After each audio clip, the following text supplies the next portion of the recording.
திருவெண்காடு ஸ்ரீ சுவாதன்யேஸ்வரர் திருக்கோயில் மயிலாடுதுறை மாவட்டத்தில் இருக்கிற திருவெண்காடு ஸ்ரீ சுவாதன்யேஸ்வரர் திருக்கோயிலுக்கு தாங்க நாம் இப்போ வந்திருக்கோம்.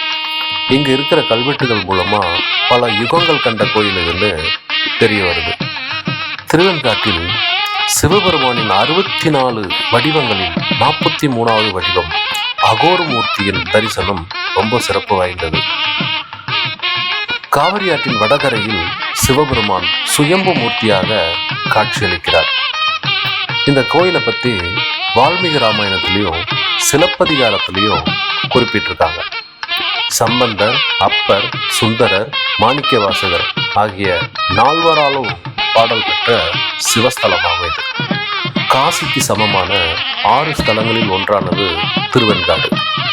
இத்தலத்தில் உள்ள ருத்ரபாதம் மற்றும் நவகிரகங்களில் ஒன்றான புதன் பகவானை வழிபட்டால் 21 தலைமுறைகளின் பூர்வ ஜென்ம பாவங்கள் யாவும் நீங்கி சகல செல்வங்களும் பெறுவார்கள் என்பது ஐதீகம். காசியில் இருக்கிற விஷ்ணுகவை வழிபட்டால் 7 தலைமுறைகளின் பூர்வ ஜென்ம பாவங்கள் நீங்கும் என்பது ஐதீகம். ஆனால் திருவெண்காட்டில் உள்ள ருத்ரகயாவை வழிபட்டால் காசியை விட 3 மடங்கு, அதாவது 21 தலைமுறைகளின் பிதுர் சாபங்கள் நீங்கும் என்பது ஐதீகம். சிவபெருமானது ஆனந்த தாண்டவத்தின் போது அவரது முக்கண்ணில் இருந்து சிந்திய நீர்த்துளிகளே அக்னி தீர்த்தம், சூரிய தீர்த்தம், சந்திர தீர்த்தங்களாக இந்த திருத்தலத்துல அமைஞ்சிருக்கு. சந்திர தீர்த்தம் குளத்துக்கு பக்கத்துல சிவபெருமானின் ருத்ரபாதம் இருக்கு. அந்த இடத்துல முன்னோருக்கு திதி தர்ப்பணம் செய்தால் மொத்த குடும்பத்திற்கும் நல்ல பலன் கிடைக்கும் என்பது பக்தர்களின் அசைக்க முடியாத நம்பிக்கை. இங்க வழிபடுவோருக்கு நரம்பு சம்பந்தமான அனைத்து நோய்களும் தீர்க்கும் என்பது மக்களுடைய பெரிய நம்பிக்கையாகும்.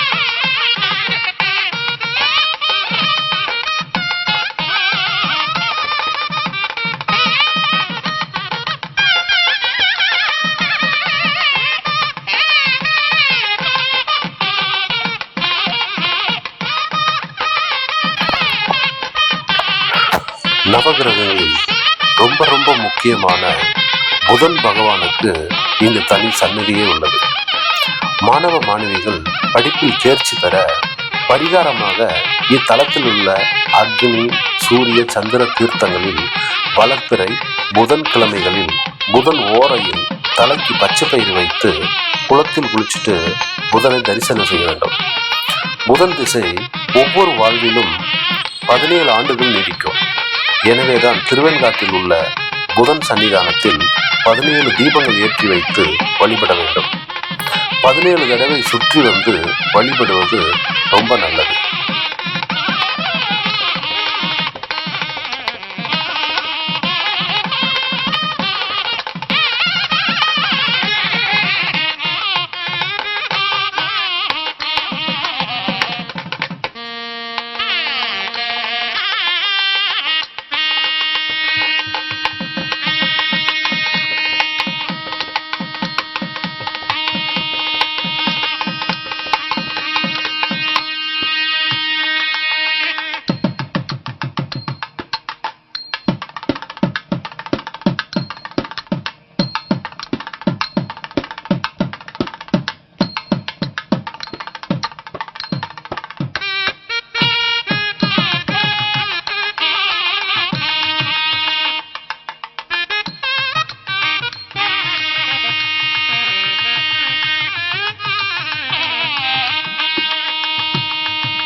மாணவ மாணவிகள் தங்களுடைய படிப்பு சம்பந்தமான